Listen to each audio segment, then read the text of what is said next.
due respect, grades the Cowboys' passing game second best only to Miami's.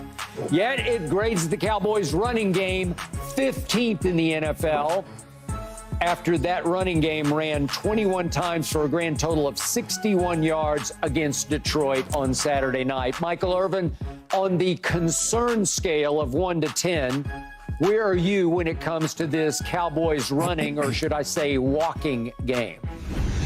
Full scale, all the way up, as high as the scale can go. Really? On the worry meter here. Oh, this run game here. For a long time, I kept telling everybody that the Cowboys, no matter what, every team, you need a hammer in this league. And the Cowboys don't have a hammer. Everybody gets caught up in the 30, the 20, the 25-yard runs. That's what they had out of Tony Pollard, and they loved those when they had them out of Tony Pollard. They didn't think about Zeke wore down that defense a little bit before Tony Pollard was getting those runs. And now Tony Pollard is receiving the pain from that usually the hammer has to take when he's delivering. So yeah, I'm concerned. Rich, I forgot about that. This is another reason I don't want to go on the road. You know, if you can't run at home, you're certainly not going to be able to run on the road. And this team can't seem to run anywhere. So I need perfect weather because I'm going to be throwing the ball everywhere. You see what I mean? I say I am absolutely worried about it. And I believe number 4 will have to take this team wherever it is going because this run game isn't going to give it much help. Now, I go back to a hammer because it's not even about getting the big yards. It's about being able to just get that yard or two when you need it. That's what makes the Philadelphia tush push so effective because, you know, if you get them inside of 1 yard, oh, my God, they got a hammer called a tush push that's going to get them that first down. I am concerned about this run game, especially going into the playoffs. Richard.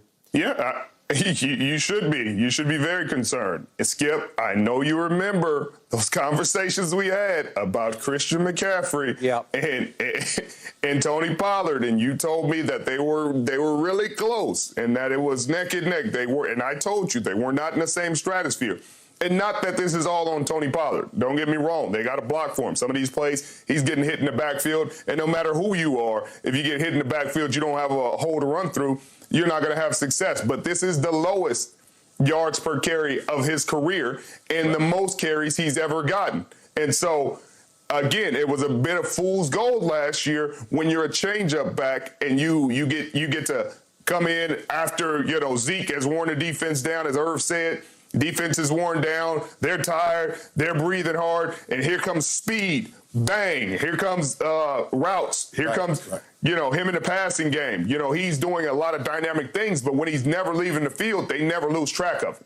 You know, when you leave the field and come back, you know, they got other things to worry about, other things to look at. But when you're on the field, play after play after play, they get in the rhythm of understanding who you are as a player, of understanding what you do well, what you don't do well, and making those corrections, and they're hitting him. You know, he's had 42 more carries than he did this time last year. Not that 42 is a ton, but it is a ton on a running back when you're taking a pounding and taking a beating every single play. And so I think this is your Achilles heel. I think this is your Achilles heel on both sides of the ball. I think it's your Achilles heel defensively as well. And again, to win on the road in the playoffs, you have to pack 2 things. Skip, you have to pack your defense and your run game. And if those 2 things aren't mobile, you're not going to win. Okay, Richard Sherman, I stand by what I told you about Tony Pollard last year against Christian McCaffrey. Tony Pollard statistically, in every way, shape, and form, was more explosive than Christian McCaffrey was last year. But the irony of this was that Tony Pollard against your San Francisco 49ers in a playoff game suffered, and I know we've gone back and forth about the hip drop tackle. You think that nothing of this should be taken out of football. Whatever. I think it should be because it still hurts my heart what happened to Tony Pollard in the San Francisco game because it was a career-threatening hip drop tackle. And Richard, I watch closely. He's not the same guy. I keep waiting for him to get his legs back underneath him. He's not the same guy. I see a flash, and then I see him get mashed for no gain. And I say, I don't know that guy. And you can say it's because he's now the bell cow back, and he's not a bell cow. I got that. But I know Michael misses Zeke. I'm sorry, I don't miss Zeke because look at what happened last year. I kept coming in here saying, how many no-yard gains do I have to watch on first down? How many 1 yard in a pile of dust gains do I have to watch on first down? Because if you look at Zeke last year on first down as our bell cow back, of the 41 qualified running backs on first down last year in the National Football League, Zeke ranked 40th in first down yardage. It was hard to watch. But to Michael's point, if you need a hammer on, I don't know, fourth and a half yard or goal line or whatever. Goal line. Yeah, I got goal line. Yeah. Right. Getting down in that goal line in the green zone when that thing gets tight, that's where your hammer comes in hand because those inches and yards, they really mean a great deal. I think that's an interesting discussion you guys had earlier about Tony Pollard and CMC, Christian McCaffrey, because I think they are very similar. Now, the difference is Tony Pollard is not in an offense that's conducive to those talents. Now, the offense in San Francisco is.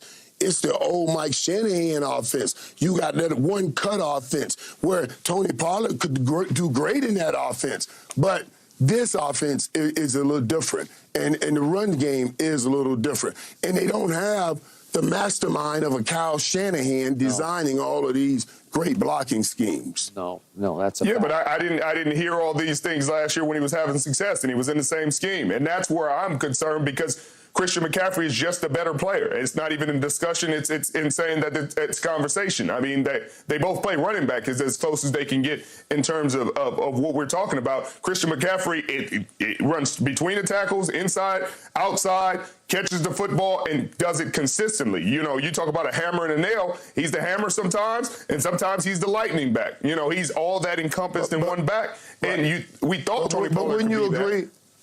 But wouldn't you agree that we have seen San Francisco produce many backs, and they've had success with those many backs? Yes, sir. Maybe not to the year that Christian McCaffrey has had. Wouldn't you agree that we watch Miami, who have many backs, and they have success with all of those backs because of the scheme and the situation that those guys are putting those guys in? I would also assess that Tony Pollard would have that kind of success in those offenses. They're just better built for his kind of talent.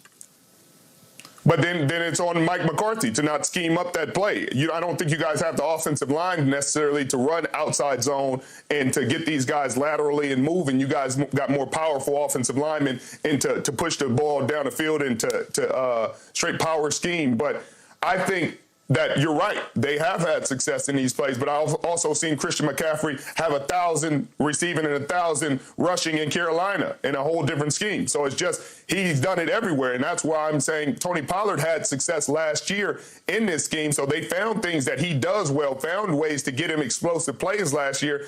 And to your point, Skip, you're saying Zeke was so terrible on first down. Has Tony Pollard been better this year? You got what you wanted. Hey, give it to Tony Pollard on first and second down. Are you any better on first and second down runs? You aren't. You can't be. We're watching your team get stuffed on these runs as we speak. And so maybe it's schematically, to Irv's point. Maybe it's scheme. Maybe you guys need to change up the scheme that you're running and adopt more of the Kyle Shanahan, McVay, Kevin O'Connell, Mike McDaniel, inside, outside, mid-zone scheme. Richard, he's lost too much of his burst. He's not as effective as he used to be because he's not as explosive as he used to be. Mm-hmm. He was a little faster than Christian last year, so he was just a little more of a downfield weapon, a breakaway weapon, because he broke away a lot, both running it and catching it last year.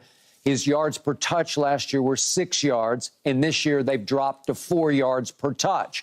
And it doesn't sound like a whole lot, but 2 yards per touch is a whole lot to me because it adds up. And I thought maybe that Rico Dowdle would give us some hammer because he's a little bigger back at, what is he, Michael, 215, maybe 220? And yet he's been hurt and banged up, and he was not there on Saturday night, so we didn't have the hammer. So it's scary to me on the worry scale. I'm at an 8 because it's hard to overcome it. But every once in a while, Tony Pollard has a little burst where you see it for a play or two, and that's all we got right now because we're going to have to throw it. And Michael, you know what we've been doing? We've been using 88 a couple times a game to run the football, and I like the look of it. It's great to watch. It works. Yeah, 88. They put Kevon Turpin back there, and they're doing it, which is surprising because Kevon Turpin, it's what Tony Pollard used to give you. You just want a good burst through the hole, and now they're using that they're doing that with other people. I love that they give it to 88 back there because now they have a chance to keep him involved even when all the double teams are trying to keep him uninvolved and not involved. They can put him back there and hand the ball off to him. Yeah, Richard. But I don't think you guys are giving enough criticism to your offensive line because you're saying speed and Tony Pollard's not this, but some of these plays he's getting hit in the backfield, Skip. He's getting hit before he ever gets going. And I don't care how good of a back you are. If you're getting hit as soon as you grab the ball, you're not going to be very effective. Yeah, our line pass blocks a little better than it run blocks. I will give you that. We're not opening gaping holes, but we can protect Dak fairly well because Tyron Smith is